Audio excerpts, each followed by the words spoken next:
kelompok 3 akan memaparkan materi tentang nanopartikel dengan anggota saya sendiri, Rizka Nuraini dengan NIM 141. Saya Suci Nur Pagaria dengan NIM 163. Saya Salsabila Putri dengan NIM 119. Saya adalah Fatul Alia dengan NIM 156. Saya Nanya Zakira dengan NIM 126. Selamat penyaksian. Bayangkan partikel yang sangat kecil, bahkan lebih kecil dari sel tubuh manusia, tapi punya kekuatan besar untuk mengantarkan obat langsung ke sasaran. Inilah teknologi nanopartikel revolution dunia farmasi dan medis. Nanosizing partikel obat farmasi merupakan pendekatan penting dalam pengembangan platform pengiriman obat untuk molekul obat yang sulit larut dalam air.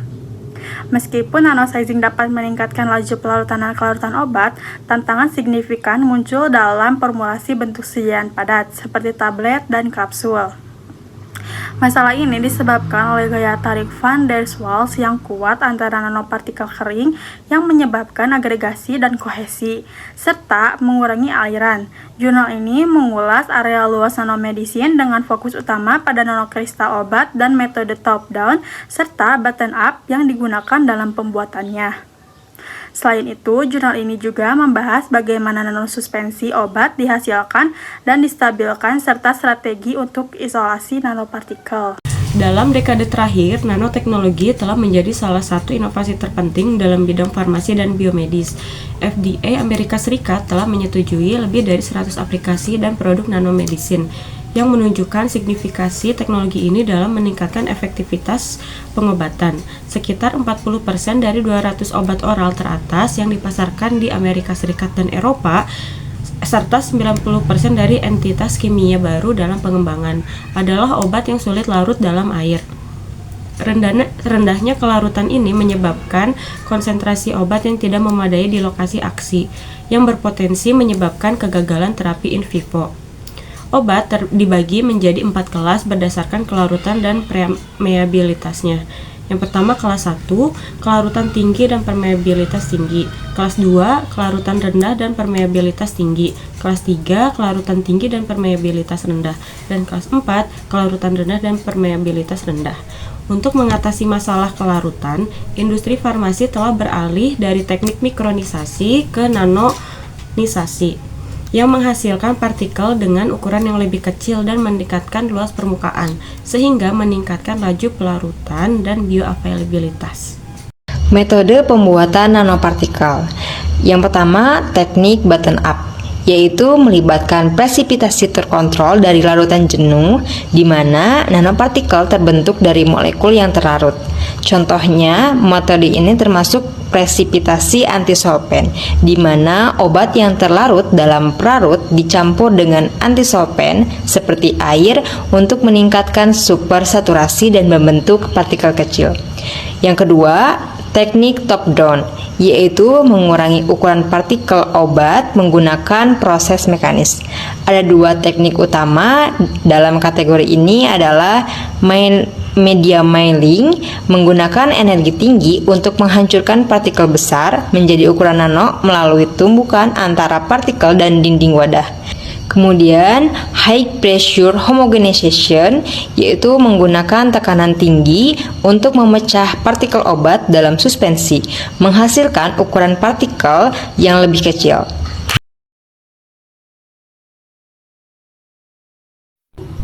Kemudian yang ketiga ada metode kombinasi, di mana menggabungkan teknik bottom up dan top down. Contohnya presipitasi antisolvent diikuti homogenisasi tekanan tinggi untuk nanopartikel berukuran kecil dengan distribusi ukuran sempit. Dan yang terakhir ada stabilisasi dan isolasi. Setelah nanopartikel terbentuk, perlu distabilitaskan agar tidak menggumpal. Digunakan zat stabilisasi seperti polimer atau surfaktan. Partikel dapat dikeringkan dalam 1 langkah atau spray drying dan beberapa langkah seperti freeze drying. Selanjutnya, terdapat hasil penelitian ini menunjukkan bahwa teknik top-down seperti media milling dan homogenisasi tekanan tinggi atau HPH efektif dalam mengurangi ukuran partikel obat hingga mencapai skala nano. Media milling menghasilkan nanopartikel dengan ukuran yang bervariasi, tergantung pada kondisi proses, seperti kecepatan dan waktu penggilingan. Misalnya, nanosuspensi karbendazim atau obat anti kanker berhasil diproduksi dengan ukuran rata-rata 280 plus minus 32 nanometer yang meningkatkan bioavailabilitasnya sebesar 166% dibandingkan dengan karbendazim biasa. Penelitian oleh Gino et al. Menunjukkan bahwa teknologi nanokristal meningkatkan bioavailabilitas obat silostajol lebih baik dibandingkan dengan teknik penggilingan lainnya tanpa mengorbankan penyerapan obat. Onyu et al. Mengembangkan bubuk respirable dari tranilas yang menunjukkan ukuran partikel rata-rata 122 nanometer dan perilaku pelarutan yang lebih baik, serta konsentrasi sistemik yang lebih rendah, memberikan alternatif untuk terapi oral dalam pengobatan asma. Lalu terdapat teknik bottom up. Metode bottom up seperti presipitasi antisolvent terbukti efektif dalam menghasilkan nanopartikel dengan ukuran yang diinginkan. Misalnya, nanopartikel cefuroxim aksetil berhasil diproduksi dengan ukuran 300 nanometer tanpa stabilisator, menunjukkan peningkatan luas permukaan yang signifikan dibandingkan dengan formulasi komersial. Lalu, ada nanospray drying. Nanospray drying merupakan metode pengeringan semprot untuk menghasilkan nanopartikel dengan ukuran yang sangat kecil, seperti pidagliptin, yaitu 445 nanometer. Lalu ada electrospraying. Metode electrospraying berhasil menghasilkan nanopartikel dengan ukuran yang bervariasi, seperti nanopartikel paclitaxel yang memiliki ukuran rata-rata 250 nanometer. Proses ini juga menunjukkan efisiensi tinggi dalam mengenkapsulasi obat, dengan efisiensi enkapsulasi mencapai 80,4% untuk ampicillin yang dimuat dalam nanosferas sitosan. Selanjutnya, stabilitas dan isolasi. Hasil menunjukkan bahwa nanopartikel dihasilkan memiliki stabilitas yang bervariasi tergantung pada metode yang digunakan. Isolasi nanopartikel melalui berbagai teknik seperti supercritical CO2 dan nanospray drying menunjukkan potensi untuk meningkatkan stabilitas dan kelayakan formulasi. Selanjutnya ada pembahasan. Tantangan utama dalam produksi dan isolasi nanopartikel obat yaitu stabilitas. Stabilitas ini dibagi menjadi dua kategori, stabilitas fisik dan stabilitas kimia.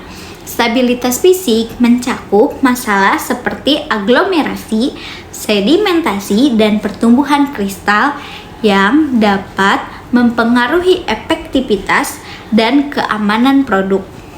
Metode isolasi yang digunakan supercritical CO2 menunjukkan potensi besar dalam mengalami masalah stabilitas.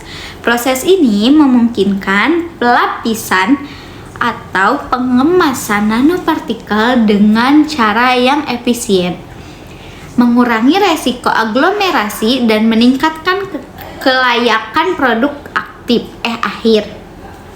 Selain itu, nanospray drying dan electrospraying juga merupakan metode yang efektif untuk menghasilkan nanopartikel dengan ukuran yang diinginkan dan meninggalkan bioavailabilitas obat.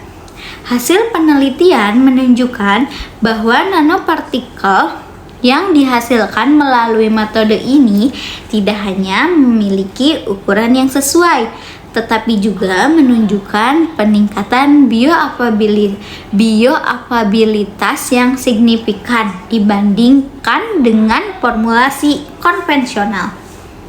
Pemilihan stabilisator yang tepat juga dianggap sangat penting untuk menjaga stabilitas nanopartikel. Stabilisator berfungsi untuk mencegah aglomerasi dan menjaga ukuran partikel tetap konsisten. Berbagai jenis stabilisator termasuk polimer, non-ionik, surfaktan, dan adiktif lainnya. Digunakan untuk mencapai tujuan ini. Penulisan juga menyoroti aplikasi klinik dari partikel yang telah berhasil dipasar dan yang sedang dalam uji klinik, menunjukkan bahwa bagaimana teknologi ini dapat diterapkan dalam pengobatan.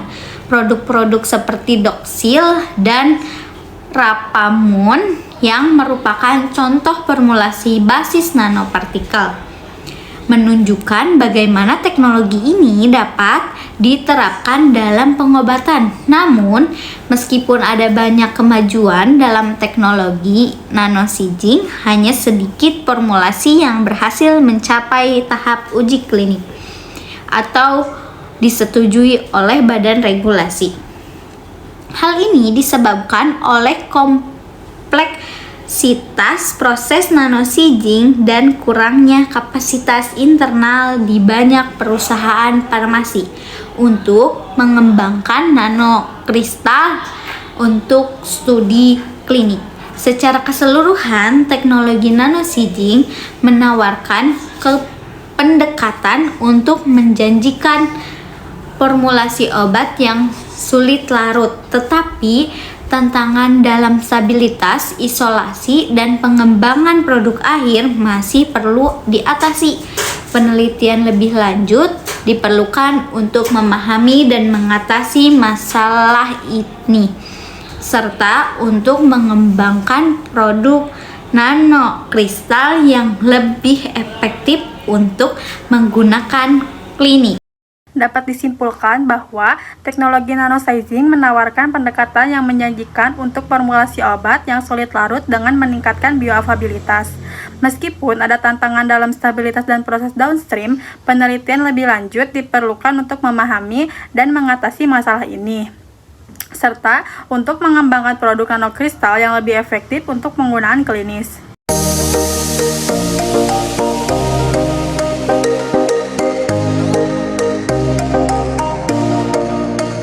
Sekian yang bisa kami paparkan mengenai nanopartikel. Semoga bermanfaat dan jangan lupa like,